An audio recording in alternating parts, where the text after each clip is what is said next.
Hello everyone, कैसे हैं आप सब लोग। Welcome back to ICT virtual classroom Dehradun. मैं निखिल राणा। क्लास 12 का अपना मैथ्स का टॉपिक हम कंटिन्यू करेंगे, जो कि एप्लीकेशन ऑफ डेरिवेटिव्स। तो चलिए अपनी क्लास शुरू करते हैं। शुरू करने से पहले हमेशा की तरह थॉट ऑफ द डे लेके चलते हैं। तो आज का थॉट ऑफ द डे है बच्चों, if you are not willing to learn no one can help you, and if you are determined to learn no one can stop you. जी हाँ, अगर आपका कोई चीज सीखने की इच्छा ही नहीं है, विल ही नहीं है, तो आपको चाह के भी कोई कुछ नहीं सिखा सकता। बट अगर आप डिटरमाइंड है, आपने चीजें ठानी भी है कि नहीं मुझे चीज करनी है, तो आपको चाह के भी कोई रोक नहीं सकता। तो अपने अंदर इस तरह का एटीट्यूड लाओ कि यस, कि आप ये चीज कर सकते हैं। ठीक है। और तीसरी चीज, अपने अंदर आपको एक ये रखना है कि यार मुझे अपने अंदर आपको एक दृढ़ निश्चय रखना है कि मुझे ये चीज करनी ही करनी है। अगर आपने अपने अंदर एक दृढ़ निश्चय रख लिया ना किसी भी चीज को लेकर, तो आप जरूर उसको कर पाओगे। तो अपने अंदर हमारा जो अंदर हमारे अंदर जो भावनाएं होनी चाहिए वो इस तरह की होनी चाहिए कि मुझे ये चीज एनी हाउ, किसी भी हाल में चीज करनी है। आप करोगे, आप देखना खुद ब खुद परिस्थितियां ऐसी बनेंगी और आप खुद खुद उन परिस्थितियों को ऐसा बनाओगे कि आप उस चीज को पूरा कर लो। तो अपने अंदर चीजें ऐसी रखें कि आप चीजें कर सकें। तो चलिए चलते हैं स्मार्ट बोर्ड की तरफ और करते हैं अपनी क्लास को शुरू। तो कल हमने क्वेश्चन एक किया था आपका, ये लैडर वाला, सीढ़ी वाला, बहुत इंपॉर्टेंट क्वेश्चन था ये। ठीक है। और आज जो हम करेंगे, आज जो मैं आपको बताने जा रहा हूँ, वो मैं आपको बताने जा रहा हूँ इंक्रीजिंग एंड डिक्रीजिंग फंक्शन, है ना। तो इंक्रीजिंग और डिक्रीजिंग फंक्शन किस तरह से काम करते हैं वो आज मैं आपको बताऊंगा। ठीक है, जो 6.2 में आपका काम है। ठीक है, तो ये आपके क्वेश्चन रहेंगे 6.2 से रिलेटेड। पहले इसको नोट कर लें। ठीक है, तो इंक्रीजिंग एंड डिक्रीजिंग फंक्शन पे बात करते हैं कि इंक्रीजिंग एंड डिक्रीजिंग फंक्शन है क्या।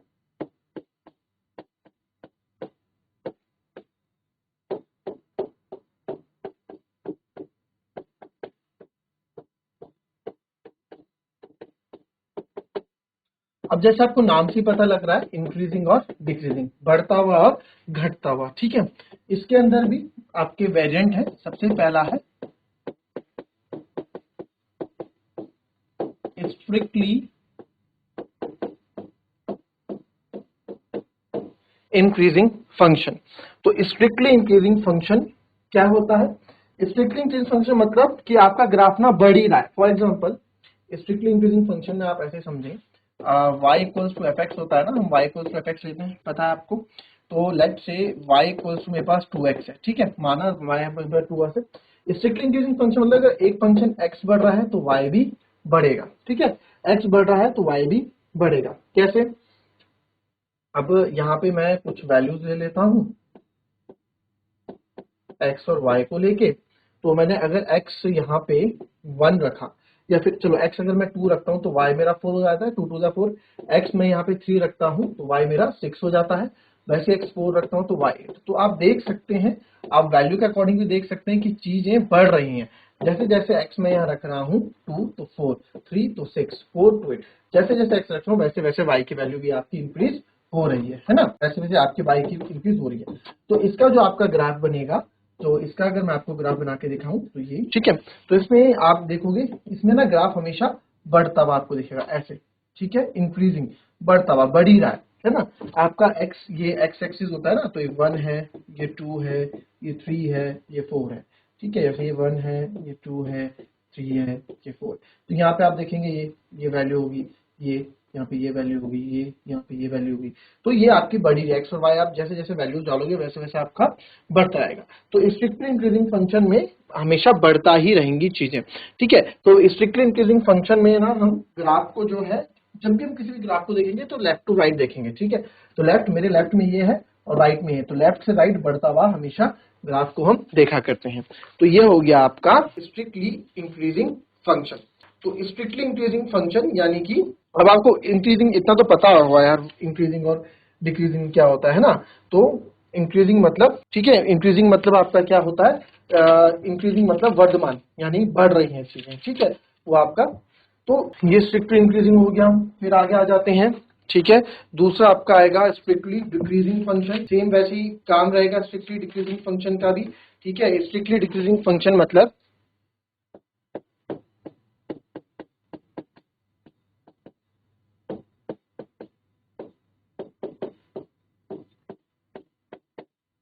ठीक है, स्ट्रिक्टली डिक्रीजिंग फंक्शन। ठीक है, एक बढ़ रहा है और दूसरा घट रहा है, एक बढ़ रहा है और एक एक्स एक्स आपका बढ़ रहा होगा, y आपका घट रहा है। जैसे कि फॉर एग्जांपल मैं आपको बता दूं कि कोई कंपनियां अपनी प्रोडक्शन तो बढ़ा रही है, वो अपना उत्पाद तो बढ़ा रही है, बट उसका जो बिक्री है वो कम है ना, एक तरफ बढ़ रहा है एक तरफ घट रहा है। तो यहाँ पे कुछ भी आप वैल्यूज ले लेंगे तो यहाँ पे स्ट्रिक्टली डिक्रीजिंग फंक्शन में आपको जो ग्राफ बनता दिखेगा वो लेफ्ट टू राइट बिल्कुल ऐसा गिरता हुआ ग्राफ आपको देखने को मिलने वाला है। ठीक है, ये हमारा स्ट्रिक्टली डिक्रीजिंग फंक्शन का होगा। ठीक है, ये भी आप समझ गए। फिर आ जाते हैं इंक्रीजिंग फंक्शन में। ठीक है, इंक्रीजिंग फंक्शन में अब इंक्रीजिंग, अब देखो थोड़ा थोड़ा जल्दी फटाफट समझ लेते हैं, तो इसका हमें क्वेश्चंस भी करने हैं।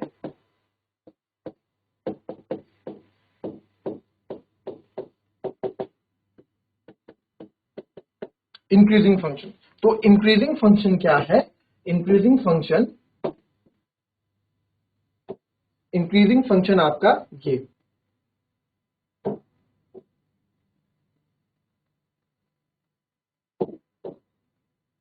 ठीक है, this is our increasing function. तो इंक्रीजिंग फंक्शन ये है।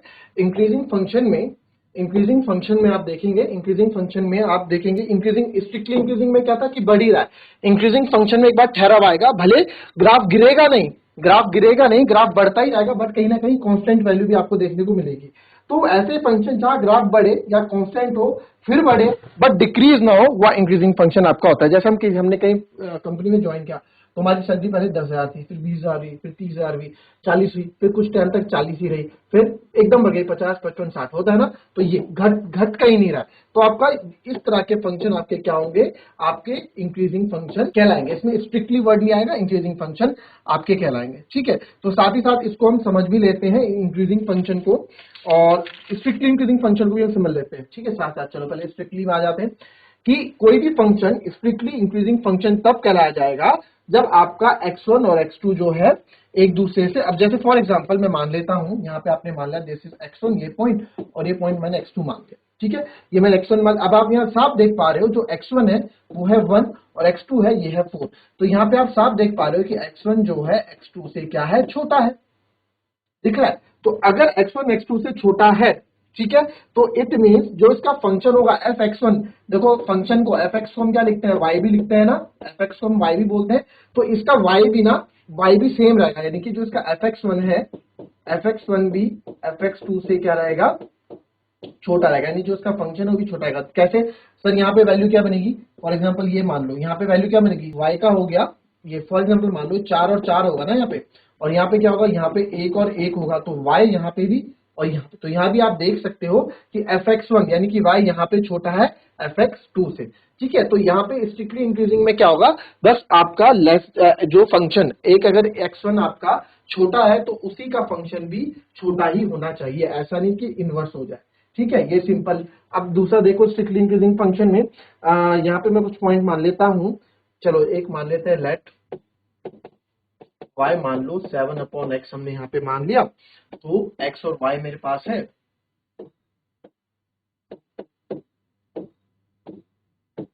ठीक है, तो x और y मेरे पास है। तो मैं x अगर 1 लेता हूं तो y 7 आ जाता है, x 2 लेता हूं तो y 3.5 आ जाता है, x में 3 लेता हूं तो 2.3 आ जाएगा, x 4 लेता हूं तो 14 5 नहीं तो गलत हो जाएगा, 3 तो नहीं, चलो 3 तक ही, चलो 5 ले लो, 70 और ये 1.4 हो जाएगा। ठीक है, तो अब आप यहाँ देख रहे हैं जैसे जैसे, अब यहाँ पे स्ट्रिक्टली इंक्रीजिंग में आप एक चीज देखोगे, जैसे जैसे x बढ़ रहा है 2 3 4, वैसे वैसे y क्या है? घट रहा है ना, वैसे वैसे y घट रहा है। तो यहाँ पे यानी कि अगर, और यहाँ पे अगर आप वैल्यू मान लो, यहाँ पे इस बार मैं क्या करता हूँ, this one is our x1, ये हमारा x1 हो गया, और this one is our x2, ये मैंने x2 मान लिया है।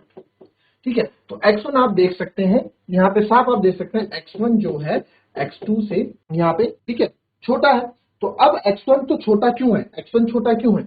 x1 की वैल्यू आप यहाँ देखोगे, ठीक है, x1 मैं यहाँ पे ले रहा हूँ, ये x1 है, तो x1 ये 2 रहा होगा, x2 यहाँ पे कोई 5 रहा होगा। ठीक है, आप साफ समझ जाओ ना, x1 आपका, दिस वन इज x1, ये x1 है, तो x1 आपका क्या रहा होगा? 1 या 2 रहा होगा, और x2 यहाँ पे 5 रहा होगा। तो यहाँ पे आपको दिख रहा है ना कि x1 छोटा है x2 से, बिल्कुल सर। अब ये यहाँ जाके मिल रहा है यहाँ पे, तो यहाँ पे y की, यहाँ पे y 5 कुछ रहा होगा, तो ये वैल्यू बनी 2 और 5। और यहाँ पे आप अगर 5 की देखेंगे तो यहाँ पे आप जो वैल्यू देखेंगे, यहाँ पे जो मिल रहा है, यहाँ पे मिल रहा है 5 और 1। तो आप यहाँ देखो fx1 और ये है fx1 और ये है fx2। यहाँ पे मेरे को क्या पता लगा कि नहीं, अब जो है fx1 जो है fx2 से बड़ा है, उल्टा हो गया। तो इस केस में, इस वाली केस में स्ट्रिक्टली डिक्रीजिंग फंक्शन आ जाता है, यानी कि एक घट रहा है और उसी का फंक्शन उसका उल्टा होगा। ठीक है, अभी मैं आपको इसी तरीके से जल्दबाजी में समझा सकता हूं, यही मेरे पास अभी यहाँ पे बता सकता हूं, इसी तरीके से आपको समझा सकता हूं। पूरा प्रॉपर आपको समझाने में टाइम लगेगा, जिसमें हमारा वक्त ज्यादा लगेगा। ठीक है, फिर आ जाते हैं इंक्रीजिंग फंक्शन में।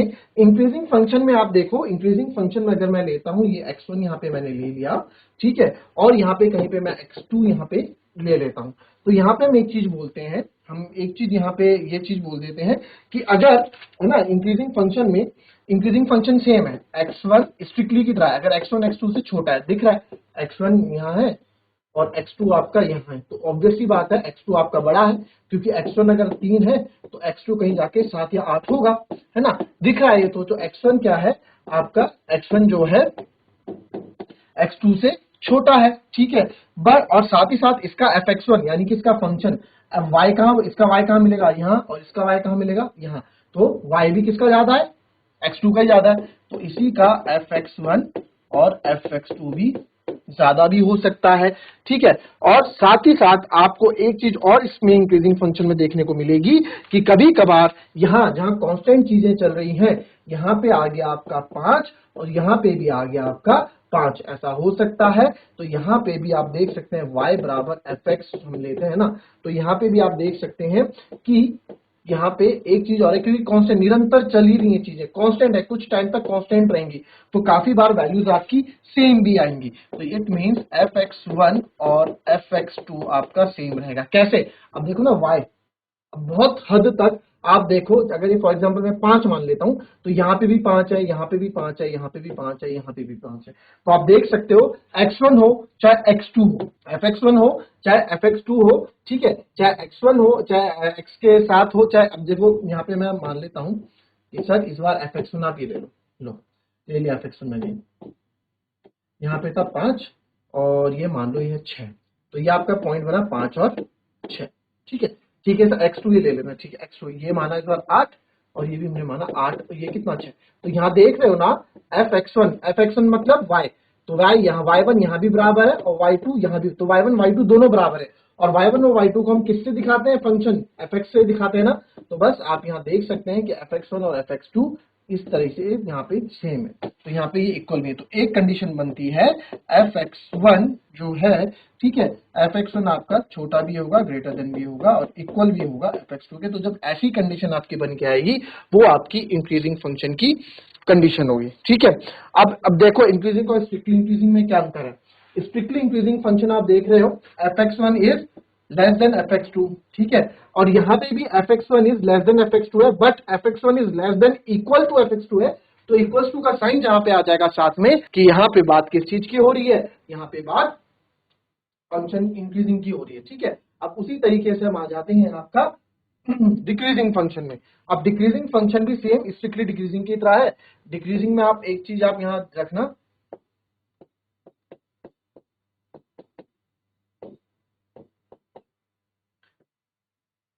डिक्रीजिंग फंक्शन में आप देखेंगे, ठीक है, डिक्रीजिंग फंक्शन में आप एक चीज देखेंगे कि सर डिक्रीजिंग फंक्शन में ना चीजें घट रही हैं, बढ़ नहीं रही है, ये फिर ये फिर ये फिर ये और ये फिर बढ़ती चली गई कांस्टेंट, फिर है ना, इस तरीके से होगा।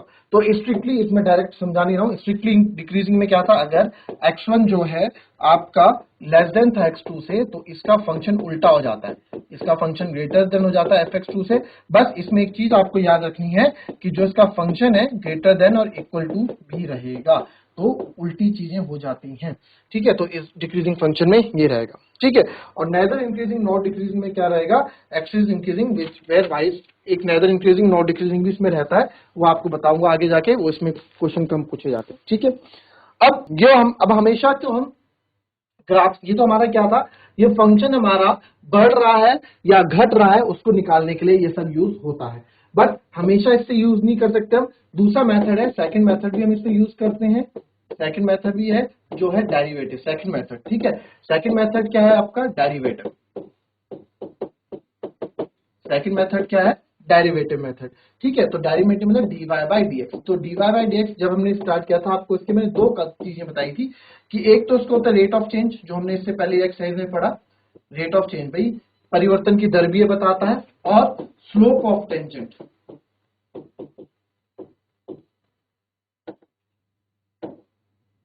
स्लोप ऑफ टेंजेंट की स्लोप को भी ये बताता है कि कितना तिरछापन उसमें है, टेंजेंट में कितना तिरछापन है, वो भी dy बाई dx बताता है ना। तो अगर dy बाई dx, अब अगर ये आपको अभी बताया था f dy बाई dx आपका क्या है, पॉजिटिव, तो फंक्शन इंक्रीजिंग होगा, और dy बाई dx आपका अगर नेगेटिव आ गया तो फंक्शन डिक्रीजिंग होगा। ठीक है, तो ये हो गया। अब इसको थोड़ा नोट कर लो, करना है तो फिर आपको दो तीन चीजें और मैं इसमें समझा देता हूं। अब कुछ चीजें और इसमें ध्यान से आप देख लें। चलिए अब इसको सॉल्व कैसे करेंगे, थोड़ा चीजें यहां पे समझो। लेट हमने माना F be a function, F एक फलन है, ठीक है, फंक्शन है विच इज कॉन्टिन्यूअस,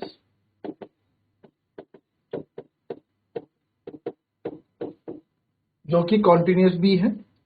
ठीक है, कोई पॉइंट्स आपको दे रखे हैं ए और बी, कोई पॉइंट दे रखे हैं ए और बी में कॉन्टिन्यूअस भी है एंड डिफरेंशिएबल भी है, and differentiable in A B. Then ये दोनों क्या है, मान लीजिए फलन f के प्रांत जो है, ठीक है, ये क्या है, जो कंटिन्यूअस है, ठीक है, कंटिन्यूअस भी है, और कि प्रांतिक बिंदु एक वर्तमान ह्रासमान कराता है, ठीक है, कंटिन्यूअस भी है और डिफरेंशिएबल, यानी कि कंटिन्यूअस भी है, उसको हम डिफरेंशिएट भी कर सकते हैं। तो अब इस तरह के चीज में मुझे बताना है कि f इज स्ट्रिक्टली इंक्रीजिंग, तो मैं क्या, फंक्शन जो है स्ट्रिक्टली इंक्रीजिंग है, तो उसके लिए क्या करना पड़ेगा वो आपको बता देता हूं मैं अभी। f is strictly increasing in AB। ठीक है, तो इसके लिए क्या है, इसके लिए आप समझिए, इसके लिए आपको यह देखना है कि if f डैश x, ठीक है, यानी कि हमने डिफरेंशिएट किया, आपका 0 के बराबर आता है, या फिर dy बाई dx आपका ग्रेटर देन 0 आता है, ठीक है, तभी आपका f कब होगा, f कब होगा, अगर ये आपका dy बाई dx आपका 0 आता है। ठीक है, ये स्ट्रिक्टली इंक्रीजिंग के लिए। दूसरा, फंक्शन जो है ओनली इंक्रीजिंग कब रहेगा,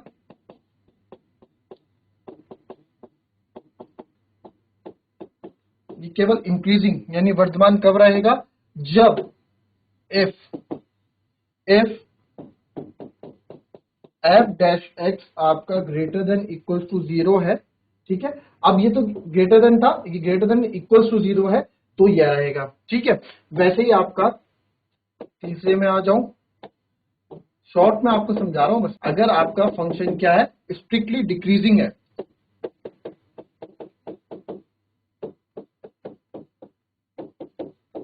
स्ट्रिक्टली डिक्रीजिंग के लिए क्या कंडीशन होनी चाहिए, जो आप डिफरेंशिएट करोगे f डैश x जो करोगे वो आपका लेस देन 0 आना चाहिए, या फिर आप लिख सकते हो जो आपका T Y by D X है लेस देन 0 आना चाहिए। ठीक है, T Y by D X, इसको आप लिख सकते हो, जो D Y by D X आप करोगे वो ग्रेटर देन इक्वल टू 0 आना चाहिए।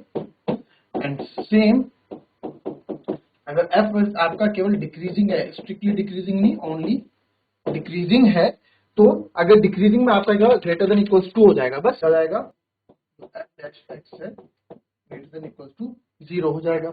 और कांस्टेंट के लिए, ठीक है, अब कांस्टेंट अचर के लिए फंक्शन अगर आपका कांस्टेंट है, फंक्शन आपका क्या है, कांस्टेंट है, ठीक है, f is constant in A B, कोई इंटरवल हमको दे रखा है ए बी में, तो इसके लिए क्या कंडीशन है, इसके लिए कंडीशन आपकी आ जाती है कि कब होती है, इफ f डैश x, ठीक है, if f dash x is equal to 0, function derivate करो 0 के बराबर आ जाएगा, तो आप समझ जाना कि वो फंक्शन कांस्टेंट है, ना ही वो बढ़ रहा है ना ही वो घट रहा है। ये कुछ चीजें हैं, ये सेकंड मेथड से आप इसको कर सकते हैं। ठीक है, चलिए क्वेश्चन भी ट्राई कर लेते हैं ना, जिससे थोड़ा क्लियरिटी मिल जाएगी आपको।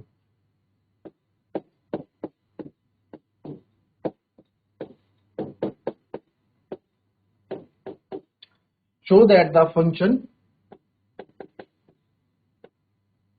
given by fx, आपको कोई फंक्शन दे रखा है 7x माइनस, ये फंक्शन है, is increasing on r, is increasing on r, आप इंक्रीज हो रहा है r में। तो दो मेथड से इसको आप देख सकते हैं।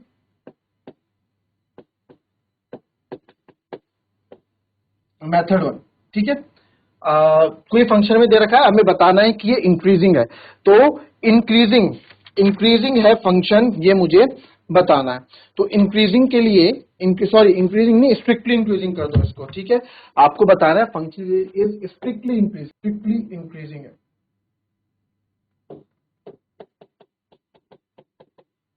ठीक है, strictly increasing on R. Question ये है, ठीक है, दिखाइए कि प्रदत्त फलन एफ एक्स 7x माइनस 3, ठीक है, 7x माइनस 3 पर एक वर्धमान फलन है, ठीक है। तो वर्धमान फलन के लिए आपको क्या करना है, वर्धमान यानी कि स्ट्रिक्टली इंक्रीजिंग के लिए हमें दिखाना है ग्रेटर देन, जो आपको भी बताया था, ठीक है। पहले एक बार देख लो जो लिखा रखा है पीछे, पहले उसको देख लो फिर आपको बताऊंगा।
तो देखो इस तरह के क्वेश्चन को हम कैसे करेंगे। अब मुझे स्ट्रिक्टली इंक्रीजिंग, तो यानी कि आपको पता है यहाँ पे आपको क्या प्रूफ करना है, मुझे यहाँ पे प्रूफ करना है इंक्रीजिंग में कि जो x1 है वो आपका x2 से क्या होना चाहिए, छोटा होना चाहिए, पता है ना। तो अगर कोई नंबर साथ साथ नंबर लेके चलो, 7 जो है 10 से छोटा, ठीक है, ऐसे समझाने के लिए कर रहा हूं मैं। अब मैं क्या करूंगा, मुझे तो बस इसको इसकी तरह बनाना है, बात खत्म, ठीक है। तो मैं क्या करूंगा, multiply by multiply by 7 on both side, दोनों साइड में 7 से मल्टीप्लाई करूंगा, दोनों साइड 7 से 7x1, आप 7 से मल्टीप्लाई कर दो तब भी ये क्या रहेगा, छोटा ही रहेगा, ठीक है। अब मेरे को तो बस इसकी तरह बनाना है, इसकी तरह बनाने के लिए क्या है, यहाँ पे 3 से सब्ट्रैक्ट भी करना है, तो आप यहाँ लिख देंगे subtracting by 3 on both side,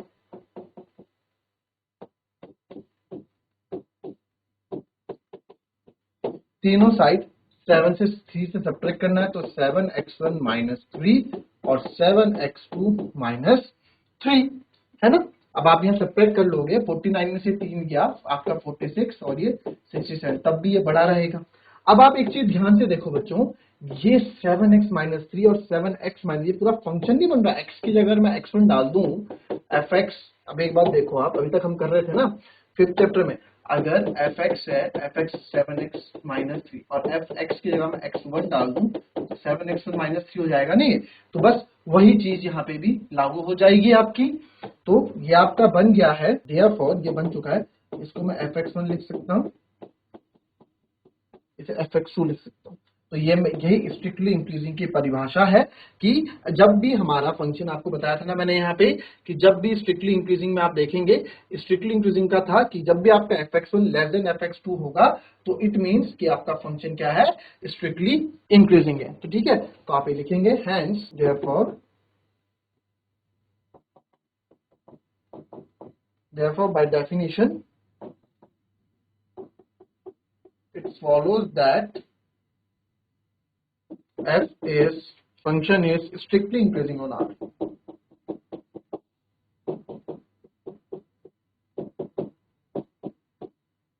ठीक है, follow that function is strictly increasing on R, यानी कि इंक्रीज हो रहा है। अब दूसरा मेथड से देखो जो हमने अभी पढ़ा था, मेथड 2 है ना। क्योंकि ये पॉलिनोमियल फंक्शन है, गिवन फंक्शन जो हमें फलन दिया गया है, given function is a polynomial function है ना, एक बहुपद फलन है। सो इट इज कॉन्टिन्यूअस, ये कॉन्टिन्यूअस भी रहेगा एंड डिफरेंशिएबल भी रहेगा। ये कॉन्टिन्यूटी का डिफरेंशिएबल दोनों रहेगा। दूसरा ये बस ये लाइन आपको लिखनी है, बाकी आपका काम हो जाएगा, कोई घबराने वाली बात नहीं। हमें फंक्शन दिया गया था 7x - 3, तो ये फंक्शन फॉर स्ट्रिक्टली इंक्रीजिंग के लिए भी हमने पढ़ा कि स्ट्रिक्टली इंक्रीजिंग अगर मुझे दिखाना है तो आपका जो f' है, यानी अगर आप इसका dy/dx करोगे तो आपका 0 के बराबर 0 से बड़ा आना चाहिए। तो सिंपल सी बात है, इसका मैं f' करूंगा तो यानी कि d/dx ऑफ 7x - 3 की बात हो रही है, तो f' आपका हो जाएगा, ये हो जाएगा d/dx ऑफ 7 आ जाएगा। तो देयरफॉर हमने ये प्रूफ कर दिया कि f' आपका ग्रेटर देन 0 है, तो देयरफॉर आपका फंक्शन जो है इज स्ट्रिक्टली इंक्रीजिंग। ठीक है, so that's all for today बच्चों। कल हम इसके आगे के क्वेश्चंस करेंगे इंक्रीजिंग और डिक्रीजिंग फंक्शन के, तो कल जितने इंपॉर्टेंट क्वेश्चंस हैं वो आपको इसमें करवा दूंगा। तो मिलता है नेक्स्ट क्लास में, तब तक के लिए be happy, be healthy and be safe. Thank you and have a nice day.